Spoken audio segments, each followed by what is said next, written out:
There are many supposedly great films that somehow never got made. Among them, Stanley Kubrick's biographical film on Napoleon Bonaparte, or Francis Ford Coppola's Megalopolis set in a futuristic New York. Now comes a documentary which looks at the story behind the ambitious efforts to adapt a science fiction bestseller, Dune, into a movie in the 1970s.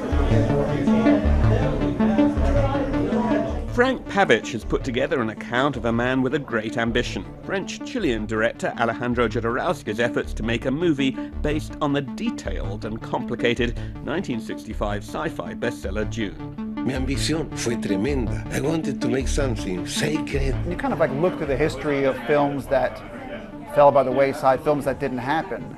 And to me, Alejandro Jodorowsky's version of Dune is the most exciting of all those and the most fantastical out of all those. I mean, his is the one that had, Pink Floyd and Mick Jagger and Salvador Dali and set to the soundtrack of Pink Floyd. I mean, it's incredible, with him behind the camera. I mean, it's an incredible thing. But to me, it's the greatest of all unmade film projects.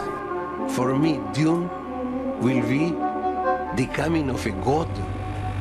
We interview mostly the core people of the story, which is Alejandro Jodorowsky, his producer Michel Sardou, the artists that worked on the film, H.R. Giger, Chris Foss. We have a small number of people in the film, which personally I prefer because I'm not a big fan of documentaries where there's a cast of 40 people and you don't know who's speaking anymore and everyone comes on for a 10-second bite. And I prefer that, at least for this story anyway, that you get to know the people.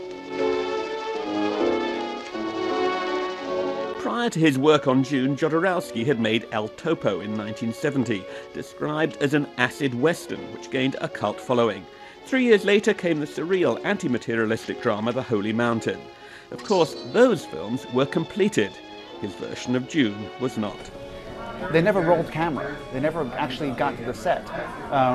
They did the casting, they did the hiring of everybody. He brought in this team of artists.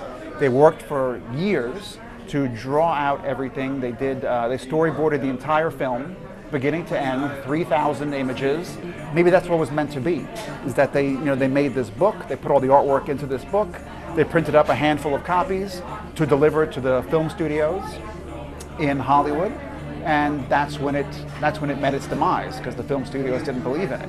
But maybe the project was supposed to end there with that book. And then those ideas kind of came out of that book and started to infect the world to a certain extent and inspire other films. Among the other movies that are credited with having artistic links to Dune are Alien and Blade Runner. Jodorowsky was perhaps ahead of his time. It was in the years before Star Wars had proved to Hollywood that sci-fi films could become huge blockbusters. The studios didn't really understand him or his body of work. As much as they loved the project, as much as they looked at the book and said, oh, this would be incredible and fantastic, we don't get your director. We look at The Holy Mountain, we look at El Topo, and we don't understand them, because his films were not studio films.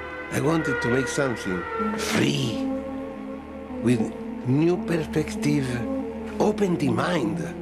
Although it's the story of a film that failed, the director sees this documentary as inspiring people not to give up. He believes that Jodorowsky's experience could have been devastating, but points out that the filmmaker just picked himself up and continued. He didn't let Dune get him down. Could be fantastic, no?